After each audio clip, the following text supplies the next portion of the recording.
I've had people walk out, but never in that number. I'm grateful to the choir for being here early. It's a long day, and so I'm just deeply grateful for what they've done. A beautiful song this morning. Well, in the sermon this morning, I want to talk about the representation of God as a woman, about how important it is in tumultuous times like these to reimagine, to recast God, and how actually, as stated in the title of a recent article by journalist Cristobal Hastings, God has been a woman since the beginning of time. But first, it will help to say what I mean when I talk about God. Like many of you, I was raised to see God as an absolute authoritarian. He, and God was unquestionably male, was not to be questioned, a heavenly person with superpowers. And God held all the power. He was in charge of whether I would go to heaven forever or spend all of time being punished for my adolescent lust and saying the occasional bad word. We behaved as if this God was a medieval king. We bowed and scraped. Once you see that, you can't unsee it.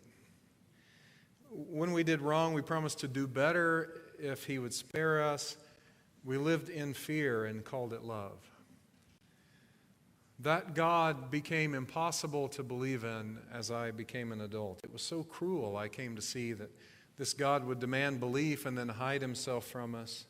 How needy this God is, I thought. How unable to express his own need for love and affection, which was clearly what was behind the love me or I'll hurt you vision of God that the folks around me seemed to value so much.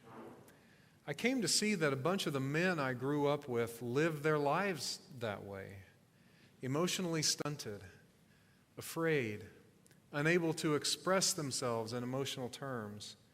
It was, I think, toxic masculinity projected outward as God. It's clear, I hope, that these days I don't imagine some real human-like being sitting up in the sky someplace waiting for us to pray so they can take action. Still, that's a definition of God, the one that I just offered, that is preferred by many evangelicals and many atheists. Evangelicals say there definitely is a human-like God up there somewhere getting heaven ready for them. And some, though certainly not all, but some atheists say if you're talking about God, you have to talk about that God so they can argue with you. That's the God against which many of us have defined our beliefs, after all. So in a strange way, some of us need that idea of that God to be present to have a good theological argument. It's a straw God, if you will. I try to take a third path when it comes to God, as do a lot of Unitarian Universalists and other liberal theologians before me. I do value God language, but I think it's a lot like poetry. I'll explain what I mean by that. We know, for example, that Robert Frost's poem, The Mending Wall, isn't newspaper true. Here's part of that poem, my favorite part. Talking about his neighbor, he says, I see him there bringing a stone grasped firmly by the top in each hand, like an old stone savage armed. He moves in darkness, as it seems to me, not of woods only in the shade of trees. He will not go behind his father's saying, and he likes having thought of it so well, he says it again. Good fences make good neighbors. I am a mending wall atheist, I guess, because that never happened. There probably was no wall. There were no two neighbors who had exactly that conversation about the fence between their properties. That didn't happen. But the poem points to something true about human beings. And it speaks directly to us, I think, in 2018. It speaks to the tribalism we're fighting today. The lack of curiosity that keeps us from going behind our parents' sayings. The situation in the poem only serves to point to a greater truth, asks a bigger question about the ways we want to be together as human beings. I don't come to a poem asking science questions. I won't be going on a search for the skeleton of Frost's neighbor to see whether he had the physique to palm big rocks.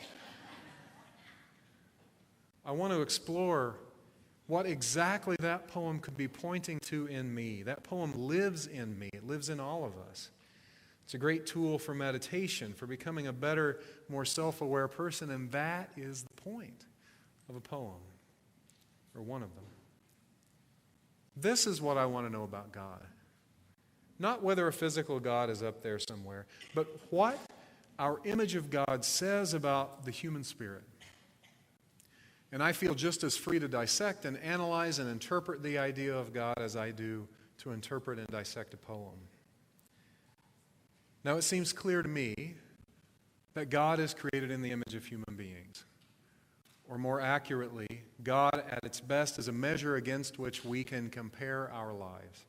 So, Unitarian Universalist minister and professor Reverend Dr. Paul Razor wrote this: theologians remind us that the symbol God can serve several important functions.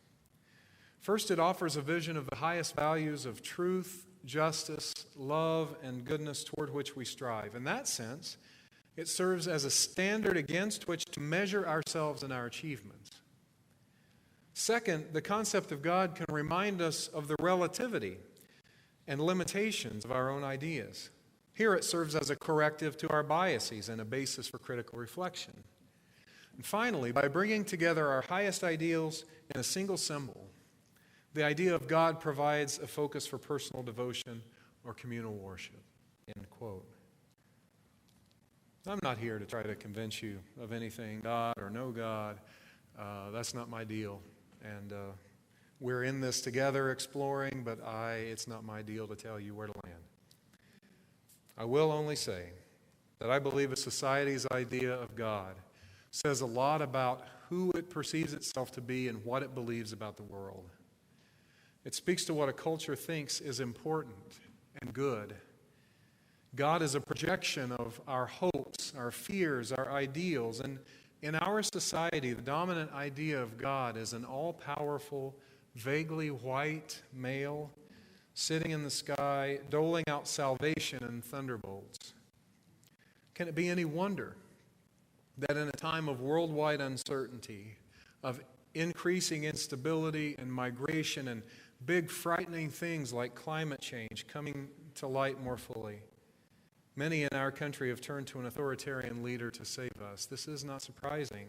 It is deeply ingrained in the human spirit. We have worshipped it. But it has not always been this way. The great theologian Ariana Grande,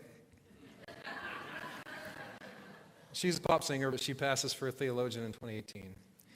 She told us earlier this year, quote, "When all is said and done, you'll believe God is a woman," in her song, God is a Woman, which won some awards. It really stirred up American males in a whole bunch of ways.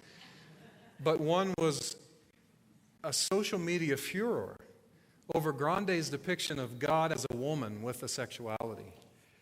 Journalist Christabel Hastings wrote, quote, "In the context of theological history, it's actually remarkable that Grande's assertion would make such a splash in 2018. True female gods have been considered heretical in many cultures for millennia, and the suggestion that God is anything other than an old white man in the sky is for some still a deeply troubling thought. But if we travel back to the ancient origins of human civilization, we find evidence that female deities were worshipped far and wide for millennia, long before the main world religions were established. During the earliest periods of human development, many belief systems venerated a supreme female creator," end quote. Up until about 12,000 years ago, it seems the world was full of depictions of the divine as female. There was a great diversity of gods, actually, male and female, who were worshipped alongside each other. That's still the case in Hinduism and in some forms of Buddhism. But patriarchal societies displaced many of the cultures that worshipped women gods, and that heritage comes down to us in the West today. I've said already that the dominant American God is a God of toxic masculinity who rushes out to fight his enemies, who is constantly doing battle, who has created a place of torture for those who dare disagree with him. He's described as jealous and angry, and he views the whole world as a battleground between good and evil. That's largely true. But there's another truth, and it's one of my favorite things to explore. Truth is, it doesn't take much searching to find that the God of the Bible is often depicted as both male and female. In the Hebrew Bible, God is portrayed by the prophet Hosea as a mother, in Deuteronomy as a mother eagle and as a God who gives birth, by Isaiah as a mother who comforts her child and a woman who is in labor, and in the Psalms as a young woman and as a mother. In the Christian Bible, the Gospels paint God as a mother hen protecting her babies and as a woman searching her house for a lost coin. Clearly, even just limiting our search to the Hebrew and Christian Bibles, it's easy to find a female personification of God. Some of the saints of early Christianity seem to have noticed. Julian of Norwich wrote, "Just as God is our Father, so God is our mother." She also wrote about, quote, "our precious mother Jesus," more than once. St. Anselm, who was the Archbishop of Canterbury in the 1200s, talked of Christ my mother and of God the great mother. And St. John Chrysostom called Jesus, quote, "friend and member and head and brother and sister and mother." Jesus is gender fluid. In fact, as my project in one of my doctoral classes, I wrote a series of essays arguing that in the Christian Bible, there's plenty of support for transgender folks to see themselves reflected in their scripture. Our patriarchal society has suppressed those images of the divine feminine, but since God language is poetry, we're free to choose from an array of images of God that we think best portrays what we feel is the most pertinent image of God, the one that best puts forward what is highest and best in the human experience as we see it. And I say in these times, those of us who use God language not only do well to choose a female personification of God, but actually make a subversive and powerful statement in the Me Too era by doing so. I've just described what can be found in Judaism and Christianity, if those are our traditions. But no matter your tradition, you can find the power of the divine feminine. Earth-based faiths are rooted in goddess worship. Hinduism and Buddhism have in their pantheons male and female together, as I've already said. And that's a lot more like what is in every human spirit, male and female characteristics together. It's time we reclaim the goddess as an avatar of our highest hopes and ideals. There are hints of a shift.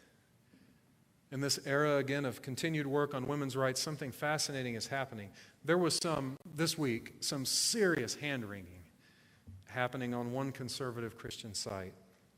According to a recent study, millennials who self-identify as pagan and who honor the goddess tradition now outnumber Presbyterians in the United States among the same age group. Now, that's what I said. Now, I don't have anything against Presbyterians. I think they were chosen at random as an example of a declining mainstream Christian tradition. In fact, a lot of the Presbyterian religious professionals I know would be just fine with this sermon. But I think this may represent a wider turning away from toxic masculinity as an ideal, as the highest form of power. At least I hope it does, among young people. I don't say that we all ought to start believing in God. What good would it do me to say that anyway? But many Unitarian Universalists do believe in God in one form or another, and the idea is widespread in our culture outside our faith tradition. So I say this is a time for rediscovery of God as a woman, a time for us to consciously represent what is highest and best in the human spirit in female form, not with the goal that the feminine would subsume the masculine, but to get us back into balance. We have overemphasized our version of masculinity, our culture's version, a toxic one, for too long. But each of us has all the aspects of God and goddess, and that's sort of the point. Culturally, we are far out of balance. I close with the words of respected researcher and writer.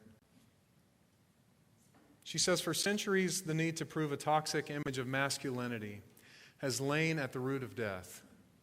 The killing of self and others and the wars of completion and conquest, the perversion of humanity itself. But we need each other's qualities if we are ever to understand each other in love and life.